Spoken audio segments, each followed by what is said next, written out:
Hello there guys, Bilbo10000 here, bringing you episode 1 of Rate Their Chances Season 2, the series where we rate the chances of potential newcomers making it into the DLC Fighter Pack roster for Super Smash Bros. Ultimate, as inspired by the thread of the same name over on Smashboards, which you can find in the description.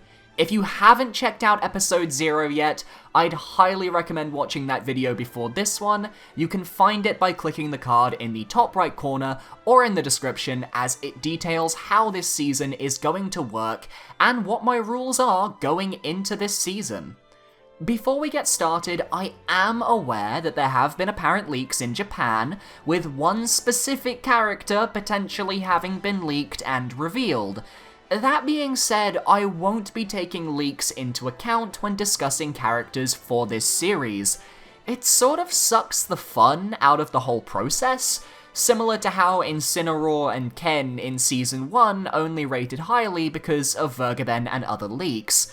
I'd rather make my own educated guesses than simply rate a character highly because they got leaked. Now then, today's 4 characters we will be rating are Banjo and Kazooie from the series of the same name, suggested by Brian Kersey and was the highest rated comment of last episode. Sora from the Kingdom Hearts series, suggested by One Liker, News Store, and Zachary Taylor, as well as many others out there in the comments. Shantae from the series of the same name, suggested by Foki, Ben Animates, and others in the comments.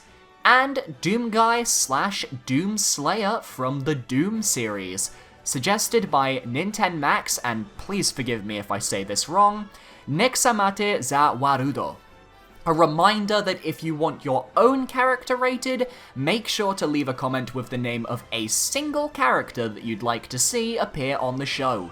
The most liked comment will 100% get their character rated as long as they meet the basic criteria of not being a non-video game character, etc, etc.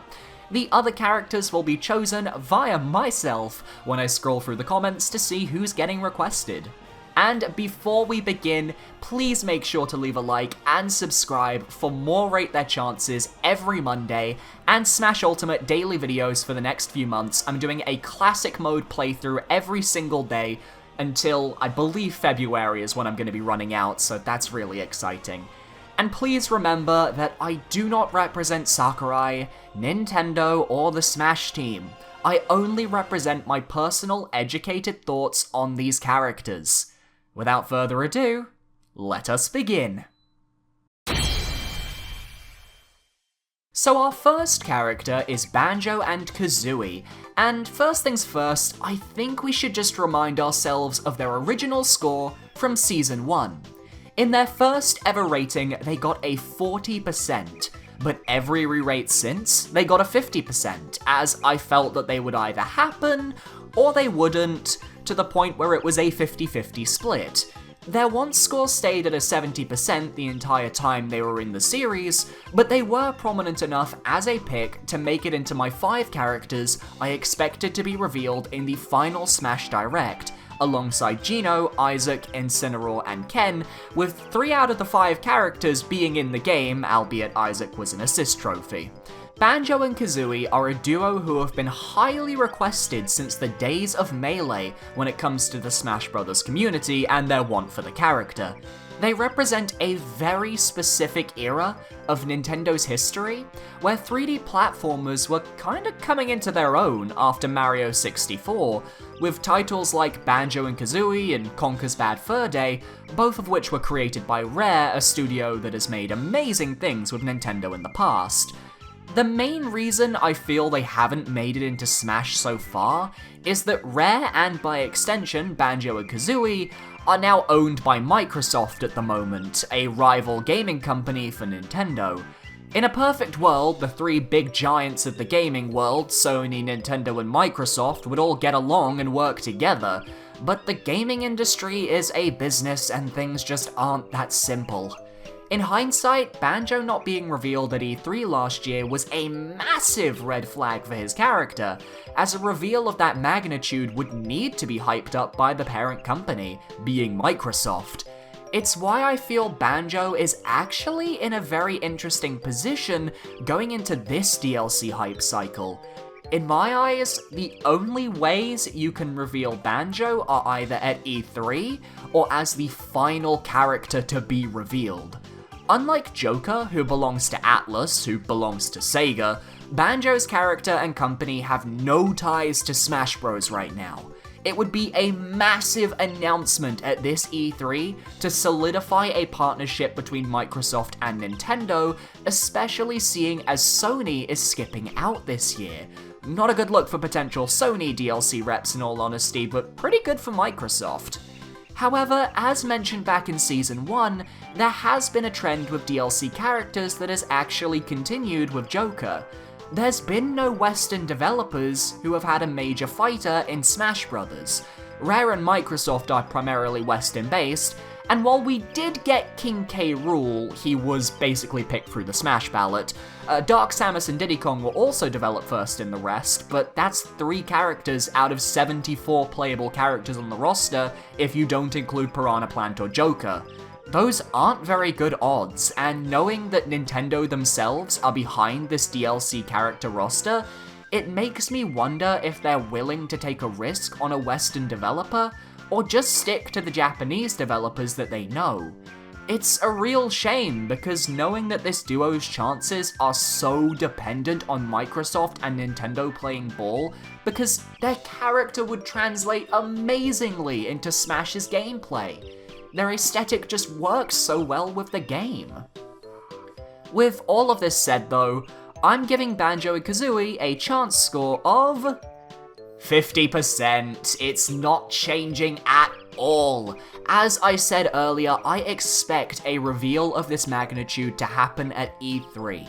If Banjo doesn't come out at E3 and isn't confirmed then, perhaps my rating will drop. But until then, 50% is where they stay.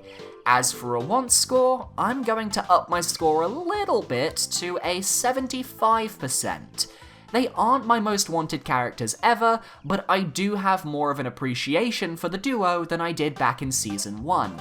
And I do hope these two get into the game because they've more than earned a spot on the roster. So, fun fact, I've been playing through the Kingdom Hearts series for the past week, and the only reason I'm not playing Kingdom Hearts 2 right now is because I'm editing this video, and god do I just want to go and play Kingdom Hearts.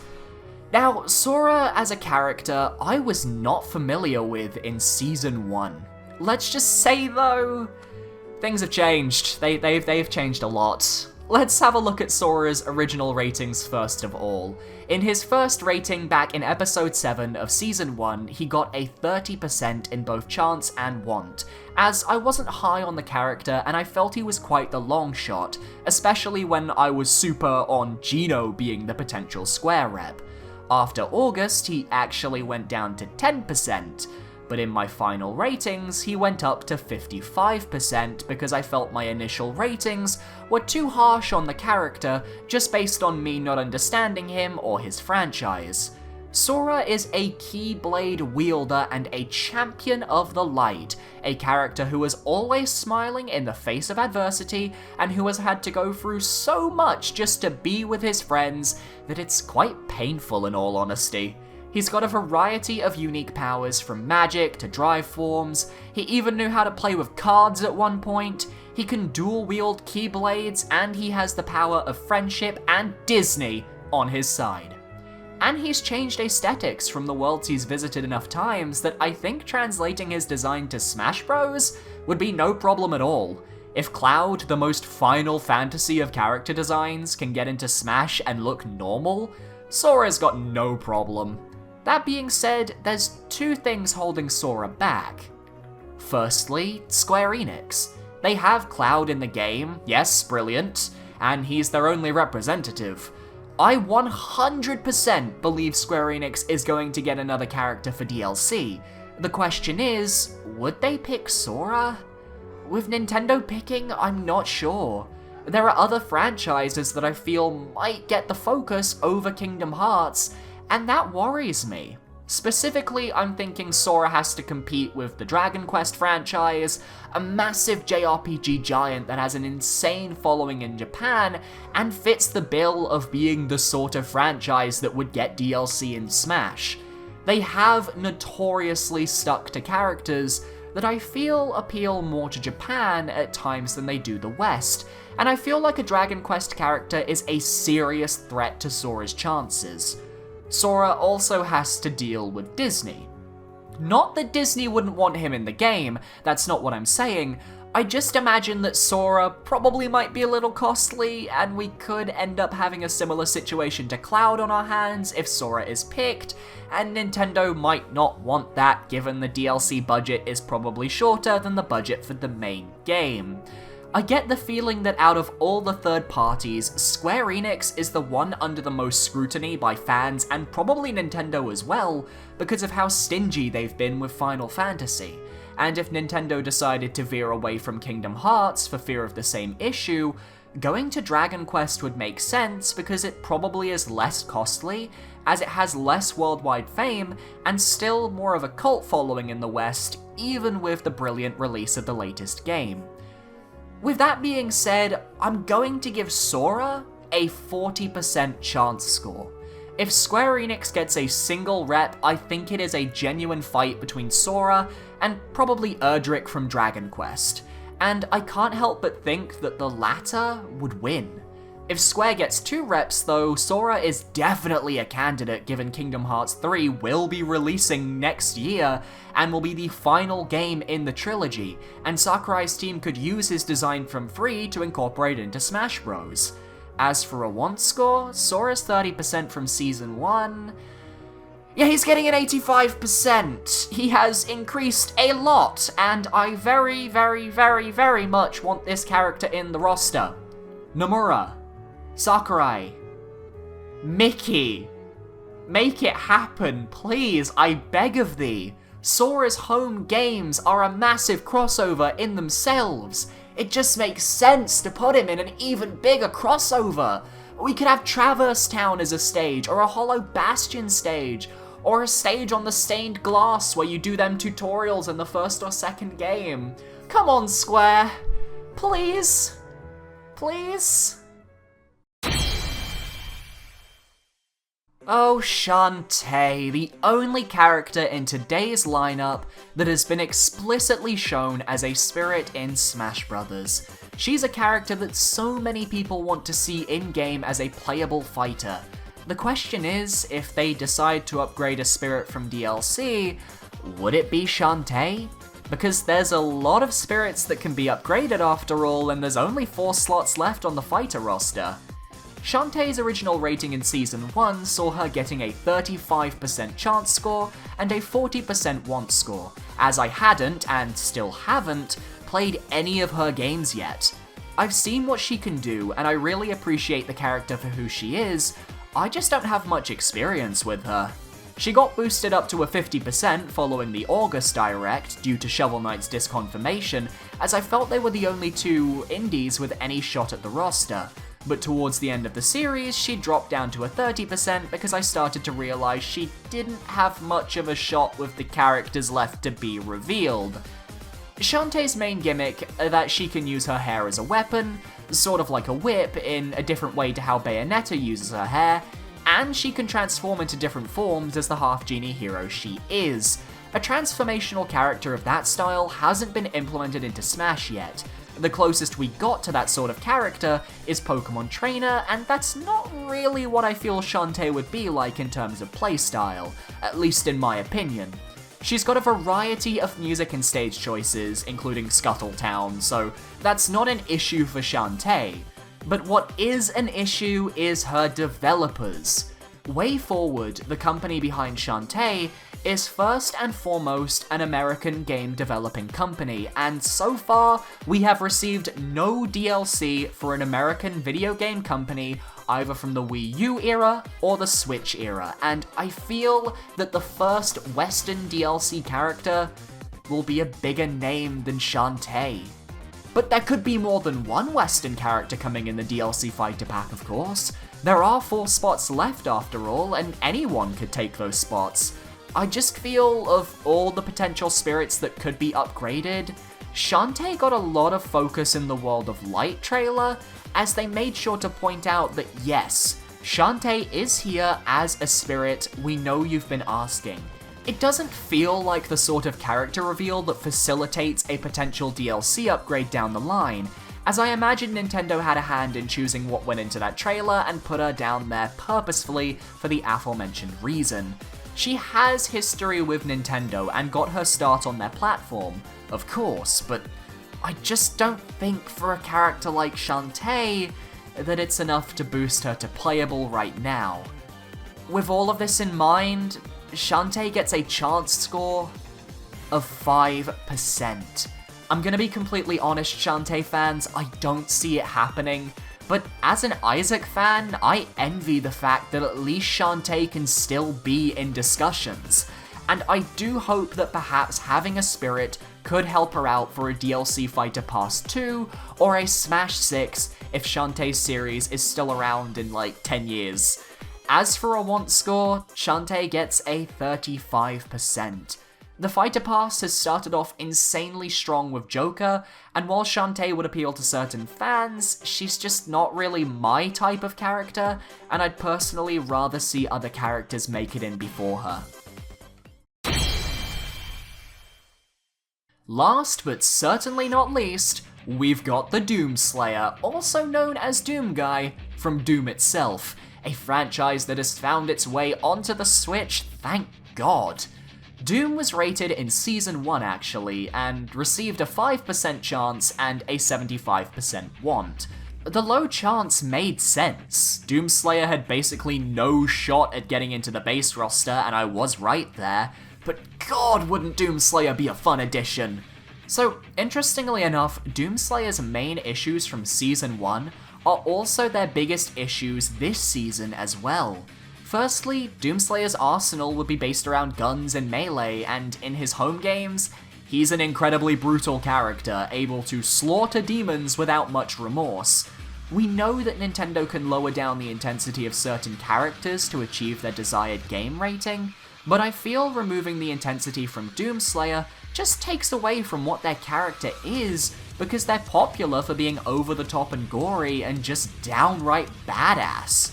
Bayonetta, as an example, works in Smash because she's quite the classy character, aside from her angel-beating tendencies. Her attacks are more fantastical in a sense, whereas most of Doomslayer's attacks are more realistic and brutal. His other main issue, one which I have echoed multiple times in this video, is that he's owned by Bethesda overall, and oh, that's not a good company to be tied to in these days after Diablo Immortal and Fallout 76. They're, say it with me now, a Western developer. They have games on the Switch, of course, but so do most companies now, and I feel like having a game on the Switch is less indicative of being a potential partner for Smash than some might think. I also still think that if Bethesda were to get a representative in Smash, they'd probably try and force the Dragonborn into the game before the Doomslayer, since Skyrim has been on everything known to man, and they need to keep forcing it down our throats while they develop the Elder Scrolls 6, which is inevitably going to disappoint the whole gaming space because of just how long it's been rumored and in development for. No game can really last being that long in development. Can you guys tell I'm not much of a fan of Bethesda? Doomslayer would be a fun character. I played the original Doom when I was extremely young, and the opening level music is pretty much iconic at this point. And Bethesda probably have a better shot than WayForward, for example, at getting a playable character into Smash, as opposed to just a spirit for DLC. So, with all of this in mind, I'm gonna give Doomslayer a 10% chance score, 5% more than Shantae. As I said, while WayForward, as an example, has a spirit in the game, they also have major ties with Nintendo, and pretty much all the spirits in the game so far have had ties with Nintendo at one point, which makes sense as to why Bethesda didn't get anything. But for a character chance, Bethesda's just a company that's more enticing. even if I don't think they're going to get approached by Nintendo because Microsoft and other Japanese developers will probably be preferred. As for a want score, Doomslayer gets a 75%, same as Season 1. I'd love the character, I just don't see it happening. So, that was episode 1 of Rate Their Chances Season 2. I hope you guys enjoyed. I had a lot of fun scripting and recording this episode for you guys, and I am genuinely glad to be back with this series. Remember to leave the one character you'd like to see rated down in the comments, and if it gets the most likes, it will 100% be rated next Monday in episode 2. Before I go, I'd like to give a quick shout out to my Discord, which has been a little bit quiet over the holidays, but it's a nice little community of people who like to hang out, so if you want to come chat, head on in. Just don't send me friend requests, I don't accept them, please stop. And of course, I want to give a massive shout out to my patrons over on Patreon who help support the channel each and every month. Major shout outs go to my new $1 patrons, Alex Smith and David Prendergast, what an amazing name, who are both my newest $1 patrons. Patrons have access to a private room on my Discord and a special Steam giveaway at the end of every month, and if you're interested in becoming one yourself, there are links in the description below. Thank you for watching, guys. I've been Below 10,000, and I'll see you guys next time. Goodbye.